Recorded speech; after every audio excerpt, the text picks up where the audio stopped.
Hello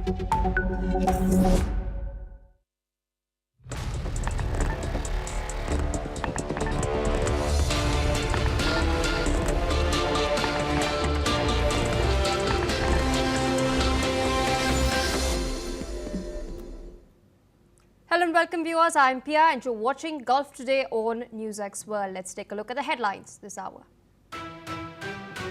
Israeli officials confirm Hamas has returned another hostage's body identified as Eliyahu Churchill Margalit.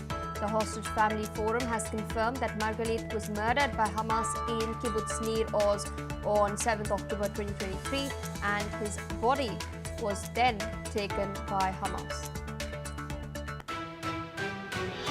US President Donald Trump says that Israel is getting out of control after the September 9th strike on Hamas leaders in Doha. Trump's advisors Jared Kushner and Steve Witkoff say the strike undermined Qatar's confidence and complicated the ceasefire talks. Houthi supporters are demonstrating in Sanaa following an Israeli strike that has killed military chief Major General Mohammed Al-Ghamari and his 13-year-old son. Israel has confirmed that Ghamari died of wounds from a strike that took place in August that also killed Houthi Prime Minister and half of his cabinet.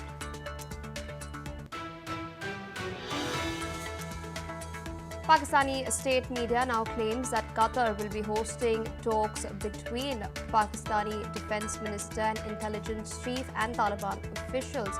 Remember, this comes after Pakistan airstrikes killed at least 10 in Afghanistan, breaking a 48-hour ceasefire. US President Donald Trump has urged Russian President Vladimir Putin and Ukrainian President Volodymyr Zelensky to stop the fighting at the front lines, calling for an end to the war. Zelensky, meanwhile, says that he trusts Trump's intentions and remains open to talks, even as he calls for peace to be brokered in the same way that was done in the Middle East. Donald Trump says that Spain has not been loyal to NATO and should be reprimanded. He's criticized Spain for rejecting the 5% military spending target despite other EU countries complying. China has agreed to resume trade talks with the United States as soon as possible. Meanwhile, US President Donald Trump has confirmed that his meeting with Chinese counterpart Xi Jinping is likely to go ahead. 64 South Koreans held in Cambodia have returned home under arrest. Authorities say that they are implicated in scams, voice phishing and fraud and will face investigations and legal actions, and drug testing has taken place upon their arrival. Alright viewers, those are the headlines and our key focus. Israeli media has now confirmed that the hostage body that was returned by Hamas has now been identified as that of Eliyahu Churchill Margalit. Now, Israeli Prime Minister Benjamin Netanyahu's office had earlier confirmed that Hamas had handed over the remains of one more hostage to Israel after insisting that it was committed to returning all the dead captives that were still unaccounted for. Meanwhile, Netanyahu's office has stated that Hamas knows where the remaining hostages and their bodies are, and that the group must adhere to US President Donald Trump's 20-point plan. Benjamin Netanyahu's office has also emphasized that Hamas is running out of time in doing so. With us on the broadcast is Mr. Saul Satka, security analyst and author, joining us from Tel Aviv. Thank you so much for taking our time and speaking to all of us on NewsX World. We've gotten confirmation that by Israeli media itself that the body of Eliyahu Churchill Margalit has now been returned. The Hostage Family Forum has now come forth and given further information confirming that Margalit was murdered by Hamas in Kibbutz Nir Oz on 7th October 2023, and then his dead body was taken by Hamas terrorists and was kept in Gaza for 2 years. What is your reaction to this information? And because it's quite spine-chilling. Yes, it's shocking. We are dealing with people here who have absolutely no limits of behavior that usual humans respect, to the extent that they have been motivated by years of deals of this kind to literally kill people and steal their bodies and then try to blackmail their families to get their bodies back, because they know that in Jewish tradition, having a proper burial is extremely important for families, that's what motivates them to steal the bodies. And unfortunately, one of the side effects of this deal, which has brought closure to another family today, is that that message is sent out even harder to everyone in the world, that if you steal the bodies of Israelis and or Jewish people, you might be able to get something out of that. So while this is a fabulous day, and hopefully over the next week or so, the remaining, I think it's 17 bodies will be returned and put a complete full stop to this 2-year calamity. We have to remember, at the same time, it's critical to ensure this can never happen again. And it's not clear exactly how you send a message to future potential body snatchers that this will no longer work. We will have to see how that plays out. Indeed, and I'd like to also point out something that happened just a few days back earlier when the first set of 4 bodies were returned. We learned that the IDF had informed that one of the 4 bodies that was returned by Hamas to Israel, it did not match that of the hostages.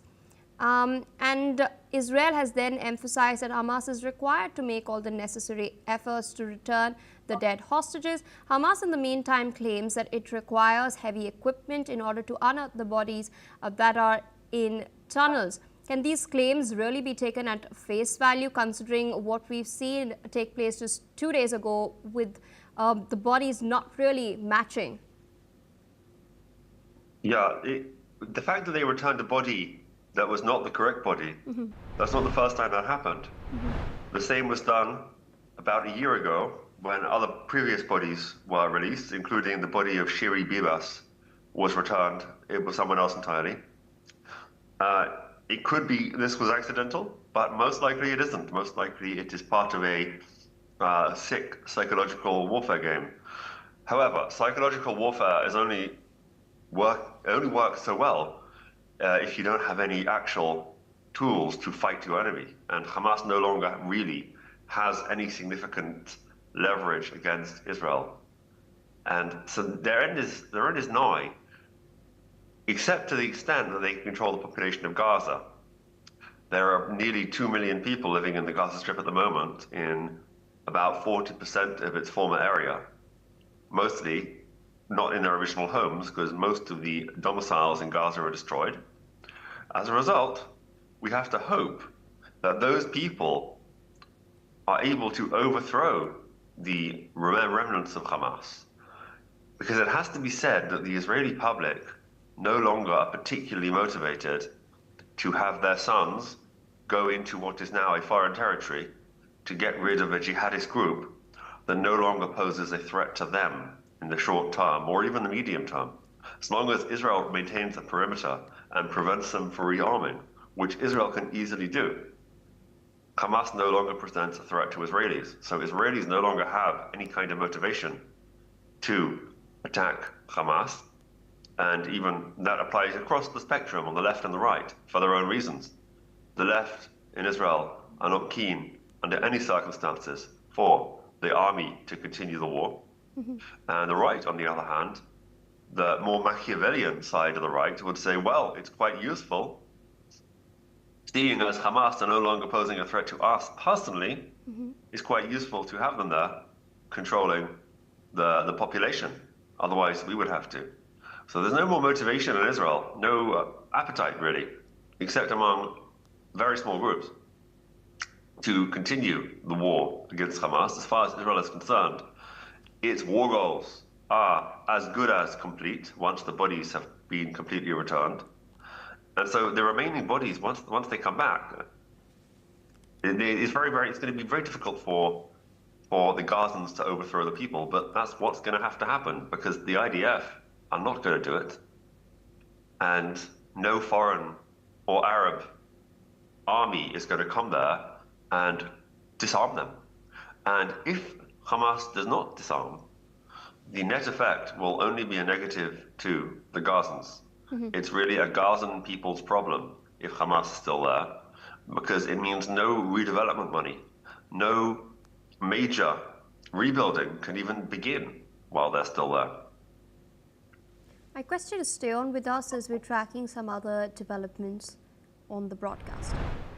We're now learning that U.S. Special Envoy Steve Witkoff and Jared Kushner, senior advisor to Donald Trump, and his son-in-law as well, they've discussed their reaction to Israel's strike on Hamas's leadership in Qatar on the 9th of September. Now, Witkoff has revealed that he and Kushner both felt a little bit betrayed by the Israeli action, which targeted Hamas leaders in Doha. Qatar, of course, we know, is a key mediator in the negotiations. The strike, it did fail to kill any senior Hamas figures, but it did result in the deaths of lower-level Hamas members and a Qatari guard. It had quite a meta-sizing effect, is what both Witkoff and Kushner have had to say on the negotiations. Kushner, meanwhile, has noted that this action led President Trump to take a stronger stance, realizing that this was not in the interest of long-term peace. Trump has also earlier expressed his frustration, calling the strike a disappointment and stating that he had not been given any meaningful warning in advance. Now, in response to the incident itself, Trump has reiterated his commitment to defending Qatar in the event of future attacks and ensuring that Israeli Prime Minister Benjamin Netanyahu issued an apology earlier to Qatar from the Oval Office. Still with us on the broadcast is Mr. Saul Satka. Interesting statements coming in from Witkoff and Kushner. What do you make of this rhetoric? The thing to remember, first of all, in geopolitics is don't pay attention to what people say, pay attention to what they do.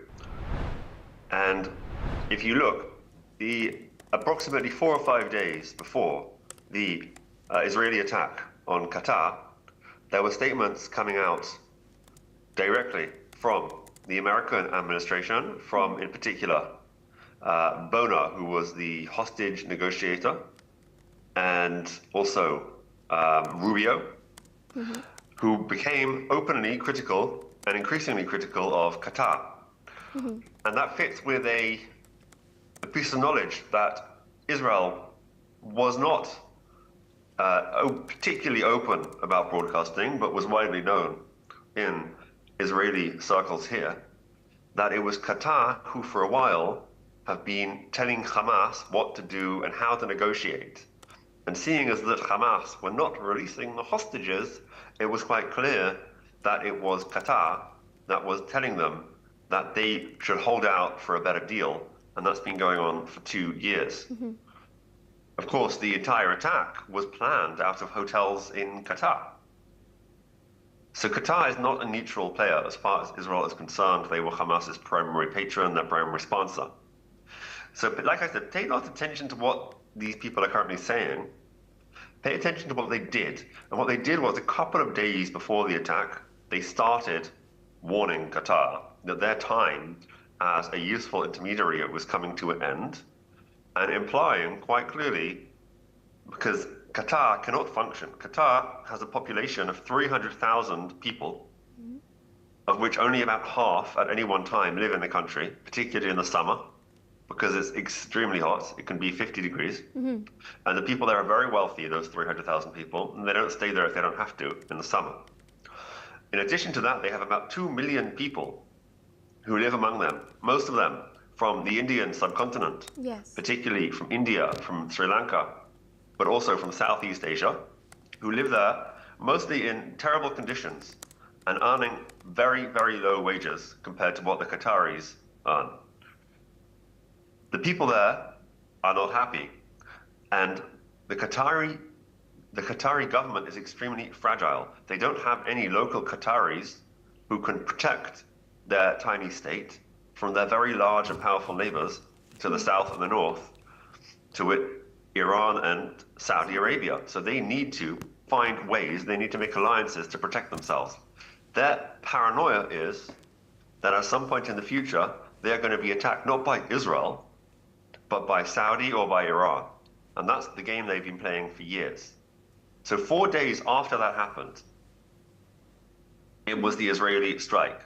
The Israeli strike came out of the blue for Qatar, but I assure you, there is no way that the attack happened approximately 10 miles from the largest American base in the Middle East. There's no way. Netanyahu, say what you like about him, is quite conservative, that he would have approved a kinetic attack 10 miles from the base of their only important ally, the USA. In other words, the Americans were definitely warned about it. And you could see immediately afterwards, though, and not just because the strike was technically unsuccessful, the Americans tried to pretend like they didn't know about it and it was a surprise, but I can assure you they were informed and they approved of it. And the reason they approved of it is because they wanted to get a message to Qatar, a very firm message, because apparently the verbal message had not got through to the relevant levels in Qatar. The people in Qatar, some of them were not convinced, perhaps some were convinced, and others weren't. There might have been infighting going on in Qatar about whether the time had come to finally pressure Hamas properly or not. And that message finally got through to them. The United States was saying to them, while they openly, publicly said, no, don't worry, we didn't approve it, it surprised us, we didn't have enough warning. In reality, they certainly did. And everything else was face-saving. Remember, face and honor is very important in the Middle East. And then we can see that a few weeks later when the deal finally came, it came as part of it, a Netanyahu apology over the phone, and it was very theatrical, and pictures were released of Netanyahu holding the phone and speaking to the Qatari Prime Minister and apologizing, even though it clearly wasn't a very heartfelt apology, because the text was later released. Yes. That's all theater, and it was all critical to actually getting the deal done. If that strike had happened, I'm pretty sure that we wouldn't be talking now with all the hostages released. Even though the strike failed at eliminating those 5 Hamas leaders who were there, it was a critical part in bringing an end to the war. Indeed, a quick follow-up to what you've pointed out in your answer. You have pointed out the difference between what's happening behind the scenes versus the public theatrics that we've witnessed. You also pointed out that the Al-Udeid Air Base is the largest U.S. military installation in the Middle East, in Qatar. And now we see these statements being made after the ceasefire deal is already in effect. That's not all. You also say, look at what the United States is doing. There's going to be a Qatari military training facility at the Mountain Home Air Force Base in southwestern Idaho. Is all of this then the statements that we're seeing, the training facility that the U.S. is going to provide Qatar on U.S. soil itself? Is this all, and the public theatrics, is this all just then the U.S. trying to placate the Qataris and secure its own strategic interests in the Middle East? Yes, exactly like you said. And of course, the pact that Trump signed as an executive order to guarantee protection of Qatar is merely that. It's just a executive order. It can be cancelled by the current U.S. president or a future U.S. president at a moment's notice. And any pact that can be cancelled unilaterally without consequences is really not worth the paper it's written on. So, nevertheless, it makes Qatar feel happy. It got Qatar to the table. And Qatar will probably want to have that formalized at some point. All right. But my guess is that Qatar realized Qatar's game in the Middle East for the past 25 years has been to present itself as a neutral broker between what they present on the one hand as their crazy jihadi people and the anti-jihadis. And they're saying they're neutral. And they're saying we're the good cop, and those crazy people, they're the bad cop. And so if you want to control the bad cop, come to us and we'll help you. Of course, they have been building up the bad cop, and the bad cop is critical to their game. And their bad cops in the Middle East have recently been somewhat denuded. Their main bad cop that they were using to wield soft power was none other than the Iranian nuclear program. Of course, nobody wants Iranian nukes less than Qatar, because Qatar would be the first to go.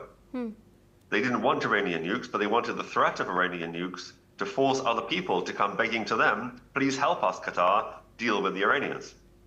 And now Hamas, which was another one of their levers, has also been effectively reduced to a non-threat. So they are in trouble.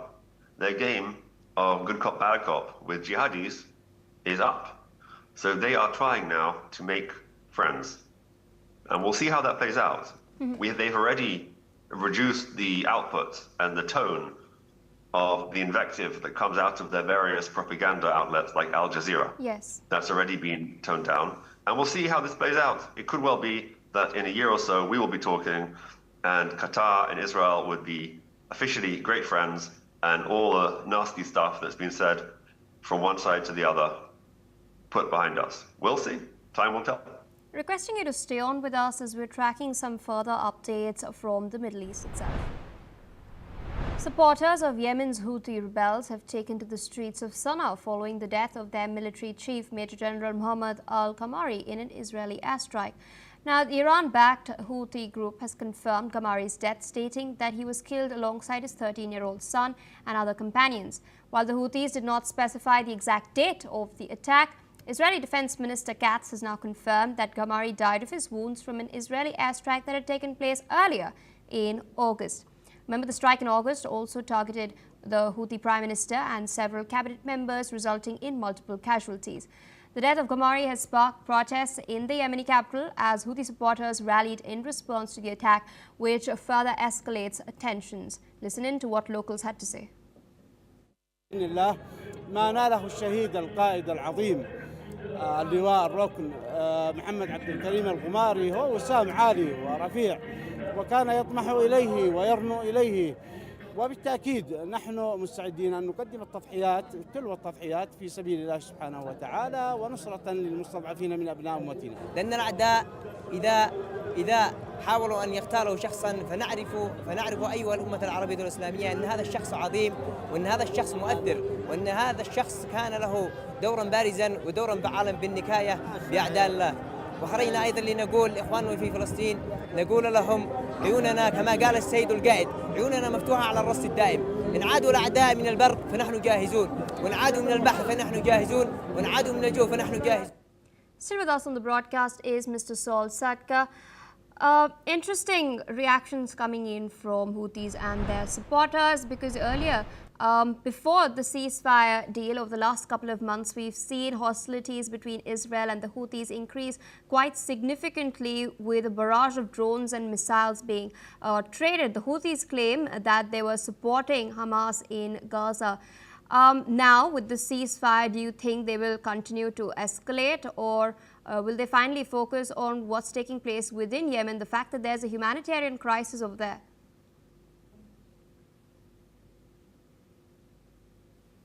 Hello? Yes, can you hear me, sir? Oh, sorry. Yes. So there's no question at all that the Houthis will continue, most likely, to strike, because they are the final useful tool that the Iranians have. The Houthis are not their own people. Everything they fire at Israel, which are in general completely ineffective at causing any damage in general. They've killed a handful of people via hundreds of munitions that they fired over the past 2 years in Israel. They are ineffective except to wake people up at unfortunate hours once every week or so. They don't pose any strategic threat to Israel. They're too far away. The only problem is that they limit Israeli and American shipping and other shipping through the Red Sea. The primary loser of the Houthis blocking the straits that they control effectively is the Egyptians. The Egyptians have seen the traffic through the Suez Canal, which they depend on for almost all their hard currency, crash catastrophically. So that they are, ironically, Egyptians are the losers here. Israel, it makes very little difference to Israel if they continue. My guess is the Houthis, as the effects of the strike from August continue to percolate, they lost, after all, most of their leadership. And as the Western mission to prevent their resupply from Iran via the sea, the only way that Iran can resupply them is via sea. As all that continues, my guess is they will gradually run out of weapons. They are already firing weapons at a less regular pace. and will become increasingly isolated. Of course, as you correctly point out, the people who live in the territory under their control have terrible problems, none of which are related to Israel. They are extremely poor. There's large levels of hunger across that region, and hundreds of thousands have died in the past few years. In fact, the conflict there is far more bloody than the conflict that has recently, hopefully, wound up in Gaza, that has continued for 2 years. No one is particularly interested about the conflict that's happening in Yemen between the Houthis and their rivals, for reasons I cannot explain, but it's far more deadly and dangerous than the one that occurred in Gaza. So the Houthis will probably drag out their existence, perhaps indefinitely, and the people that live there will become even poorer, or they might become refugees. We will see, but they are no longer really a threat to Israel. And the international community, most likely, are going to have to at some point step in to prevent any further interference with shipping. All right, so with that, I would like to thank you for taking out time sharing your analysis with us on NewsX World. Meanwhile, viewers, we're tracking some news coming in from Lebanon. A judge in Lebanon has ordered the release on bail and imposed a travel ban on Hannibal Gaddafi, the youngest son of the late Libyan dictator Muammar Gaddafi. He's been held for nearly a decade in pre-trial detention. Now, Lebanon's authorities arrested Hannibal Gaddafi in 2015 and accused him of withholding information about the disappearance of al-Sadr in Libya in 1978. Meanwhile, in August, Human Rights Watch urged Lebanon to immediately release Hannibal Gaddafi, noting that he'd been wrongly imprisoned on apparently unsubstantiated allegations that he was withholding information about al-Sadr. Meanwhile, Libyan authorities in 2023 also formally asked Lebanon to release Hannibal Gaddafi because of his deteriorating health after he went on a hunger strike to protest his detention without trial. With that, viewers, we're shifting our focus away from the Middle East towards some crucial developments coming in from South Asia. Pakistan has now announced that peace talks will take place in Qatar with Kabul. Islamabad, remember, had launched airstrikes inside Afghanistan, killing at least 10 people and breaking a 48-hour ceasefire. The ceasefire had brought 2 days of calm to the contentious border, that is the Durand Line. Now, as per reports, Pakistani Defence Minister Khwaja Asif and Intelligence Chief General Asim Malik will be heading to Doha for talks with Afghan Taliban regime. Now, security issues are at the heart of the tensions itself, with Pakistan accusing Afghanistan of harboring terrorist groups led by the Tehreek-e-Taliban Pakistan. With us on the broadcast is Mr. Gautam Mukherjee, senior journalist from New Delhi. Thank you so much for taking out time and speaking to us on NewsX World. These reports are coming in from Pakistani state media. We've also seen certain statements being put out by Pakistan's top leadership that the ball is now in Kabul's court. Yet we have seen that it's the Pakistanis who've been striking first. They first hit Kabul, following which Afghanistan retaliated, and it's Pakistan now that struck Afghanistan first after the 48-hour ceasefire lapsed. Pakistanis, of course, are claiming that Afghanistan is harboring terrorist elements like the TTP, but we all do know, and this is an admission by their defense minister, who has claimed that Pakistan has been doing the dirty work of the West, that they've been nurturing snakes in their backyard. Are these snakes now biting Pakistan back?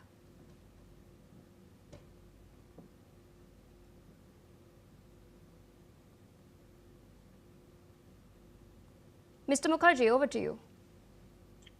Yeah, well, as far as these talks go, I don't think you can expect very much. I think the Taliban will be looking to see if there is any finance coming their way from Qatar. As far as Pakistani accusations go, I don't think they will be accepted by the Taliban, particularly since Pakistan has been bombing them, expelling all Afghans that remain in Pakistan, and have been attacking civilians including some cricketers who were killed. So all in all, these talks are taking place because Qatar has requested them, and the Taliban is unlikely to budge from its position. As far as Pakistan goes, they will try to get a permanent ceasefire, but I am sure that will not occur. Indeed, and I wanted to understand from you, because we've seen that it was Qatar and Saudi Arabia that brokered the fragile 2-day ceasefire. What does Qatar have now to gain by hosting these talks, as the Pakistani media is claiming? Well, I think Qatar likes to play mediator. It played mediator between the Israelis and Hamas and the Hezbollah as well. Now that that war is more or less at an end, it is offering its services to the Pakistan-Afghanistan conflict. As far as Saudi Arabia goes, it's a major financer of Pakistan in addition to the IMF. And as a consequence, if they say, please stop fighting, it is incumbent on Pakistan to listen. Qatar, again, could finance Pakistan as well. So this is the reason both Saudi Arabia and Qatar are very rich states. They're fellow Sunni states, just like Afghanistan and Pakistan. And they will say, look, two lots of Sunnis fighting each other is not good. Why don't you find a compromise? The compromise is very hard to arrive at because Pakistan is very keen on trying to wipe out all Taliban resistance, which is destined to fail. Many people before the Pakistanis have tried, including the Russians, the Americans, the British, and so on. So if anything is agreed to at all, it will be a fragile agreement that is likely to blow up in a short while again. Indeed, as you've pointed out, Afghanistan is known as the graveyard of empires. Meanwhile, experts will argue that Pakistan at the moment militarily is at its weakest point because of what we're seeing in Balochistan. The TTP attacks that are taking place in Khyber Pakhtunkhwa as well, the amount of equipment they've lost during Operation Sindoor too. So why is Pakistan still going ahead and striking Afghanistan first? Is it just that the claims that the Pakistani administration is making regarding the TTP, weeding out the TTP terrorists, are these ostensible claims, and are there any other motivations as well? Well, I think they're pretty desperate. Khyber Pakhtunkhwa is about to break away. The Balochis are about to break away. Both these areas have become very difficult for the Pakistani land forces, the armed forces to operate in.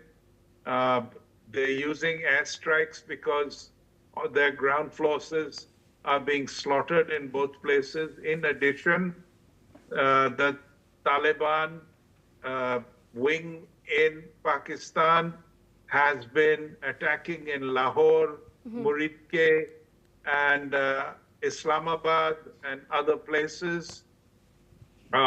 Reports say that the Pakistani army killed as many as 1,000 people in Lahore by using live ammunition.